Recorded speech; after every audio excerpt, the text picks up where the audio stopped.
glad you're here.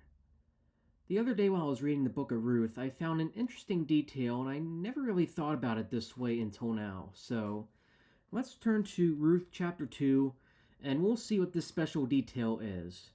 I also want to apologize ahead of time for the audio. Live right now by the roadside, so you're going to hear some loud vehicles passing by, but that's okay. In the Book of Ruth chapter 2, it says that Naomi had a relative on her husband's side, and his name was Boaz. Ruth the Moabite said to Naomi, "Let me go to the fields and pick up the leftover grain behind anyone in whose eyes I find favor." Naomi said to her, "Go ahead, my daughter." So she went out, entered a field, and began to glean behind the harvesters. As it turned out, she was working in a field belonging to Boaz. So Boaz said to Ruth, "My daughter, listen to me. Don't go and glean in another field, and don't go away from here.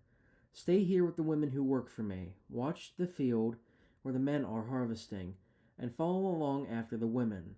I have told the men not to lay a hand on you, and whenever you are thirsty, go and get a drink from the water jars the men have filled." At this she bowed down with her face to the ground. She asked him, "Why have I found such favor in your eyes that you notice me, a foreigner?"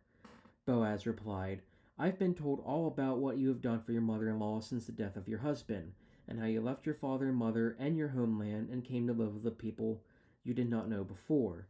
May the Lord repay you for what you have done. May you be richly rewarded by the Lord, the God of Israel, under whose wings you have come to take refuge." "May I continue to find favor in your eyes, my lord," she said. "You have put me at ease by speaking kindly to your servant, though I do not have the standing of one of your servants." Her mother-in-law asked her, "Where did you glean today? Where did you work? Blessed be the man who took notice of you." Then Ruth told her mother-in-law about the one at whose place she had been working.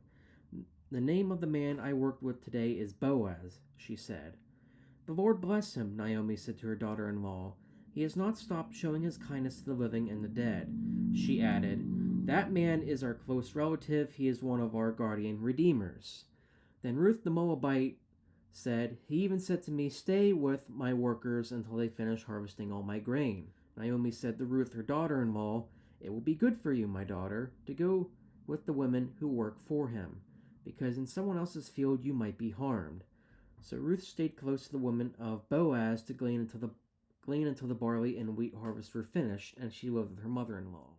Now, in my Bible, it gives all the footnotes for referencing the original scrolls the Bible was built from, as well as other passages it references across both Old and New Testaments. And at the end of chapter 2, verse 20, Naomi mentions a guardian redeemer. And if we look at the footnote here, I'll try to put this up to the screen best I can. It says that a guardian redeemer is a legal term for one who has the obligation to redeem a relative in serious difficulty. It also references a section of redeeming law in Leviticus, but that more or less refers to like land and servitude for farming. But the detail I wanted to point out was the guardian redeemer and what his role is, and it's to redeem those in need or who are in trouble. And in the Book of Ruth story, the guardian redeemer in this case happens to be Boaz.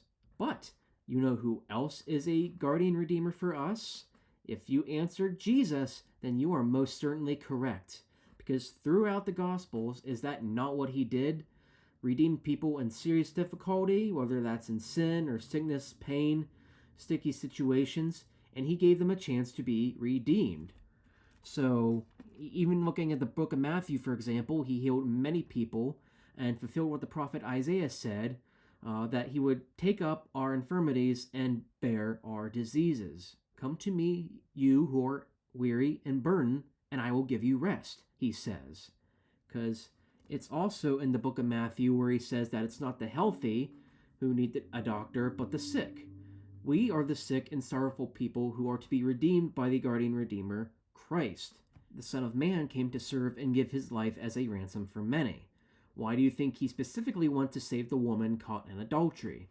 Because in the Gospel of John, if you want to turn to that, in John chapter 8, it says that at dawn he appeared again, in the temple courts, where all the people gathered around him, and he sat down to teach them. The teachers of the law and the Pharisees brought in a woman caught in adultery. They made her stand before the group and said to Jesus, "Teacher, this woman was caught in the act of adultery. In the law, Moses commanded us to stone such a woman. Now, what do you say?" And they were using this question as a trap in order to have a basis for accusing him.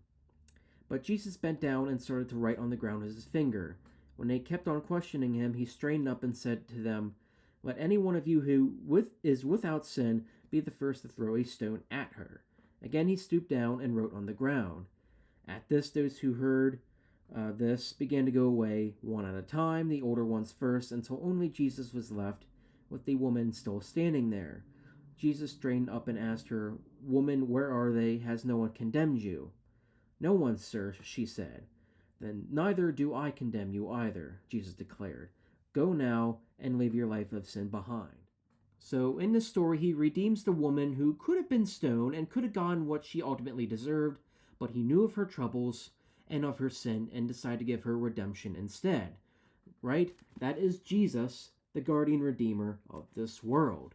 A little extra piece of Bible trivia if you really wanted to know. Boaz is actually a descendant of Jesus' earthly father Joseph, if you wanted to make that connection as well. But that's all I have for today. Thank you for tuning into the 20th Century Dude channel for this video. And let me know in the comments section down below what you thought of this symbolic connection from the Book of Ruth in the Old Testament to Jesus Christ in the New Testament. Again, thank you all for tuning in today, and God bless you all. See ya.